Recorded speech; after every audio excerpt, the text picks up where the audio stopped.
अस्सलाम वालेकुम एवरीवन, आपका मेज़बान काशिफ कादरी इस वक्त हम MAG रोड पर मौजूद हैं और यहाँ से आपको एक अपडेट देते हैं कि हमारे बहुत एक करीबी दोस्त हैं, उनके एक अजीज़ का रोड एक्सीडेंट में इंतकाल हो गया।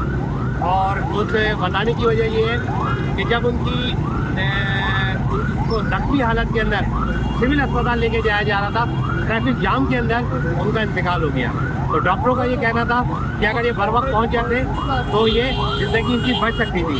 तो इस मौके के ऊपर मैं आप लोगों से ये कहना चाहता हूँ और इंतजामिया से, हुकूमत सिंध से ये कहना चाहता हूँ जो इस बार ये ग्रीन लाइन का ट्रैक बन रहा है या जहाँ पे भी कहीं ग्रीन लाइन का ट्रैक बना उसके ऊपर एम्बुलेंस को छोड़ा जाए ताकि मरीज हर वक्त जो है वो सिविल अस्पताल पहुँच जाए या जिला अस्पताल पहुँच जाए। अगर कोई सरजानी से आ रहा है या कहीं से आ रहा है उसको ट्रैक के ऊपर ग्रीन लाइन के उसको एम्बुलेंस को छोड़ा जाए ताकि वो मरीज जो है वो बर वक्त अस्पताल पहुँच जाए।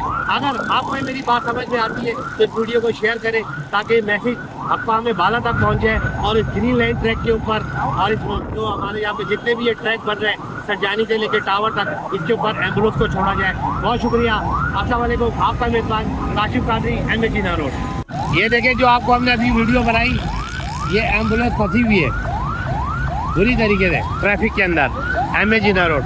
अगर यही ग्रीन लाइन ट्रैक के ऊपर जब आ जाएंगी तो इससे कई जानें जो है वो बच सकती हैं।